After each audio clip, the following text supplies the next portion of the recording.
ಇಂದೇ ಡೌನ್ಲೋಡ್ ಮಾಡಿ ಮತ್ತು ನಿಮ್ಮ ನೆಚ್ಚಿನ ಶೋಗಳನ್ನು ಆನಂದಿಸಿ.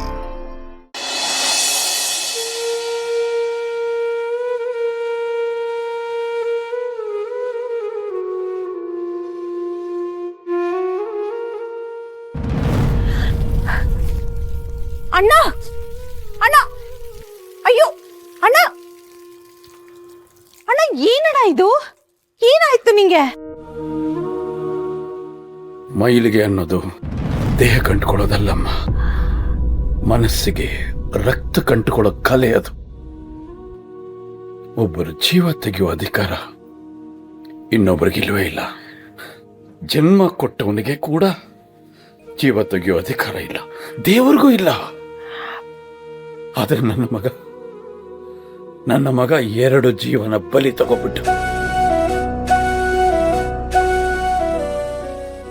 ನನಗೂ ನನ್ನ ಮಗನಿಗೂ ಇವತ್ತಿಂದ ಯಾವ ಸಂಬಂಧನೂ ಇರೋದಿಲ್ಲ. ಈ ಸೂರ್ಯಪ್ರಕಾಶ್ಗೂ ನಿನ್ನ ಪ್ರೀತಿಯ ಕೃಷ್ಣನಿಗೂ ಸಂಬಂಧ ಕತ್ತರಿಸೋಯ್ತು.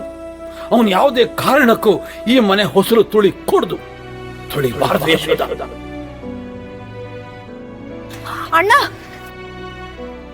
ಆಗ್ಲೇ ನಾನು ನೀರು ಹಾಕಿದ್ದು ಮೈಲಿಗೆ ಕಳ್ಳೀಲಿ ಅಂತ. ಇದು ಅವನನ್ನು ಸಂಪೂರ್ಣವಾಗಿ ನಾನು ತೊಳೆದು ಹಾಕ್ತಾ ಇದ್ದೀನಿ.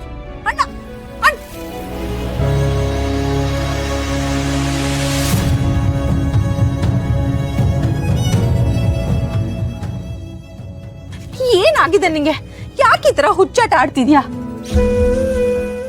ಮೈಗ್ ನೀರ್ ಹಾಕೊಂಡ್ಬಿಟ್ರೆ ಮನ್ಸಿಗಾಗಿರೋ ನೋವು ಕಡಿಮೆ ಆಗುತ್ತಾ ಅಣ್ಣ? ಬೇಡ ಅಣ್ಣ, ಈ ತರ ಮಾಡ್ಬೇಡ. ಬಾ ಒಳಗೋಗೋಣ, ನೋಡಿ ಜನ ಏನ್ ಅನ್ಕೊಂತಾರೆ. ಅಣ್ಣ ಅಣ್ಣ ಪ್ಲೀಸ್ ಒಳಗ್ ಬಾ ಅಣ್ಣ. ಯಶೋಧ, ಯಾರಾದ್ರೂ ನಮ್ಮ ಬಗ್ಗೆ ಆಡ್ಕೊಂಡ್ರೆ ಅದು ನಮ್ಮ ಕಿವಿಗೆ ಮಾತ್ರ ಬೀಳುತ್ತೆ. ಆದರೆ ಸತ್ತವ್ರ ಕುಟುಂಬದ ನೋವಿದೆಯಲ್ಲ, ಅದು ನಮ್ಮ ಕುಲ ಕಂಡುಕೊಳ್ಳೋ ಶಾಪ.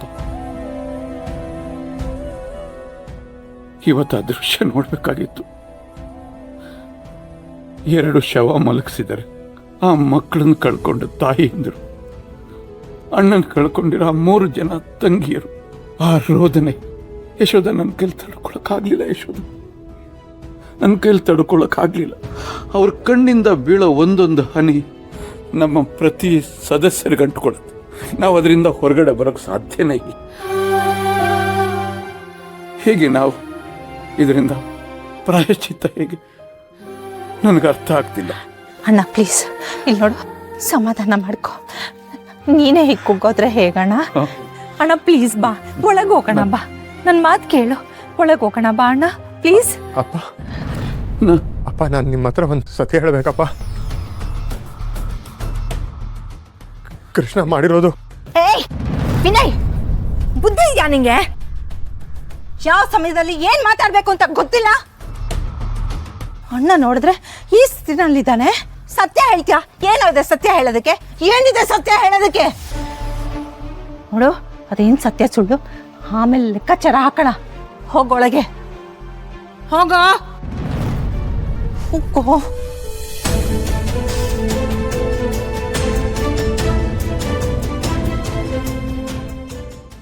ಅಣ್ಣ ಅಣ್ಣ ಬಾ ಅಣ್ಣ, ನನ್ನ ಮಾತು ಕೇಳು. ಬಾ ಎತ್ತೇಳಣ್ಣ. ಬಾ, ಹುಷಾರು ಬಾ. ಸೀತಾ ಆದ್ರೆ ಏನಣ್ಣ ಮಾಡೋದು? ಬಾ ಅಣ್ಣ.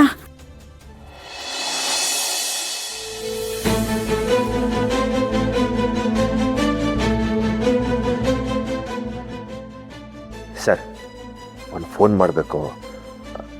ಯಾಕೋ ಹೇಗಿದೆ ಮೈಗೆ? ಸುಮ್ಮನೆ ಇದ್ರೆ ಸರಿ, ಇಲ್ಲಾಂದ್ರೆ ಗೊತ್ತಲ್ಲ. ರಮಣ, ನಾ ರೌಂಡ್ಸ್ ಹೋಗ್ಬಿಟ್ಟು ಬರ್ತೀನಿ. ಸ್ವಲ್ಪ ಹುಷಾರಾಗಿ ನೋಡ್ಕೊಳ್ರಿ ಅವನ್ನ. Okay sir. ಕಾನ್ಸ್ಟೇಬಲ್ ಬಂದರೆ ರೌಂಡ್ಸ್ ಹೋಗೋಣ.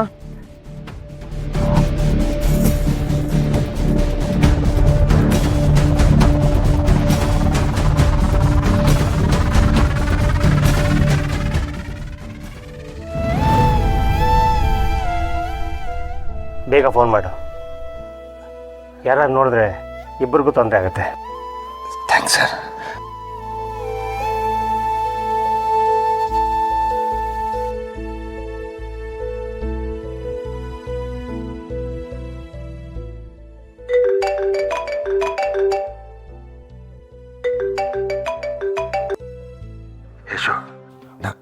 ನಾನು ಕೃಷ್ಣೇಶು.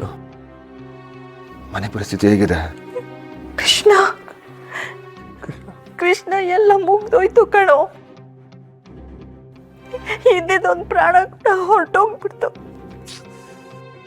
ಮುಂದೆ ಏನ್ ಮಾಡ್ಬೇಕು ಅಂತ ದಿಕ್ಕೆ ತೋಚ್ತಿಲ್ಲ ಕಣೋ. ಇವ್ ನೋಡಿದ್ರೆ ಕೃಷ್ಣ ಏ ಕೃಷ್ಣ ಕಾಪಿಕೊಳ್ಳೋ ನಾನು 2 ಜೀವನ ತೆಗೆದುಬಿಟ್ಟಲ್ಲ ಕೃಷ್ಣ. ಲೇ ಜೋರಾಗಿ ಕಿರ್ಚ್ಬೇಡ ಕಣೋ. 2 ಜೀವನ ತೆಗೆದುಬಿಟ್ಟಲ್ಲ. ಗಾಡಿ ಹೊಡ್ತಿದ್ದು ನಾನು, ಆಕ್ಸಿಡೆಂಟ್ ಮಾಡಿದ್ದು ನಾನು. ಸುಳ್ಳು ನೀನು ಯಾಕೆ ಜೈಲ್ಕೋಬೇಕು? ನೀನ್ ಯಾಕೆ ಕೇಳ್ಕೋಬೇಕು? ನಾಪನ ಹತ್ರ ಹೋಗ್ತೀನಿ, ಕೊಲೆ ಮಾಡಿದ್ದಾನೆ ಅಂತ ಹೇಳ್ತೀನಿ, ಏ ಪೊಲೀಸರ ಹತ್ರ ಸರೆಂಡರ್ ಆಗ್ತೀನಿ. ಲೇ ಕ್ರಿಮಿನಲ್ ಕೊಡೋ. ವಿನಯ್, ಹುಚ್ಚುಚ್ಚಾಗ ಮಾತಾಡ್ಬೇಡ ಕಣ ಪ್ಲೀಸ್. ನೋಡ, ಆವೇಶಕ್ಕೆ ಗೈಗೊಂಬೆ ಆದರೆ ಜೀವನ ಪೂರ್ತಿ ನರಕ ಆಗ್ಬಿಡುತ್ತೆ ಕಣ ವಿನಿ. ಪ್ಲೀಸ್ ನನ್ನ ಮಾತು ಕೇಳ್ಬಿನಿ. ಈ ವಿಷಯ ಏನಾದರೂ ಅಪ್ಪಂಗೆ ಗೊತ್ತಾದ್ರೆ ಈಗಾಗಿರೋ ಅಪಘಾತಕ್ಕಿಂತ ಇನ್ನೂ ದೊಡ್ಡ ಅನಾಹುತ ಆಗ್ಬಿಡುತ್ತೆ ಕಣೋ. ನನ್ನ ನಂಬಿ ಬದುಕ್ತಾ ಇದ್ದಾರೆ ಕಣೋ. ನನಗೆ ಎಲ್ಲದಕ್ಕಿಂತ ದೊಡ್ಡದು ಆ ನಂಬಿಕೆ. ಪ್ಲೀಸ್ ನೀವು ಸಮಾಧಾನ ಮಾಡ್ಕೊ ಪ್ಲೀಸ್. ವಿನಿ, ಲವ್, ಎಮೋಷ್ನಲ್ ಆಗಿ ಮಾತಾಡ್ಬೇಡ ಕಣೋ. ನೋಡು, ಮೊದಲು ನೀನು ಅವ್ರ ಕುಟುಂಬದ ಜೊತೆ ನಿಂತ್ಕೋ. ಆ ಗಾಯಕ್ಕೆ ಉಪ್ಪು ಹಾಕೋದ್ ಬದಲು ಅದಕ್ಕೆ ಔಷಧಿ ಹಾಕೋದು ನೋಡು. ಆ ಸಂಸಾರಕ್ಕೆ ಆರ್ಥಿಕವಾಗಿ ಮಾನಸಿಕವಾಗಿ ಯಾವ ಥರ ಹೆಲ್ಪ್ ಬೇಕಾದರೂ ಮಾಡು. ನಿನಗೆಲ್ಲ ಆಗೋದು ಈಗ ಅಷ್ಟೇ, ಬೇರೆ ಯಾವ್ದ್ರ ಬಗ್ಗೆ ತಲೆ ಕೆಡ್ಸ್ಕೊಬೇಡ. ಅರ್ಥ ಆಯ್ತಾ? ನೀನೇನೇ ಹೇಳೋ, ಪಾಪಿ ಕಣೋ ನಾನು. ಪಾಪಕ್ಕೆ ಪ್ರಾಯಶ್ಚಿತ್ತ ಒಂದೇ ಕಣೋ. ಈಗ ಅವ್ರ ಮನೆಗೆ ಹೋಗಿ ಬೆನ್ನೆಲುವಾಗಿ ನಿಂತ್ಕೊಳ್ಳೋದು.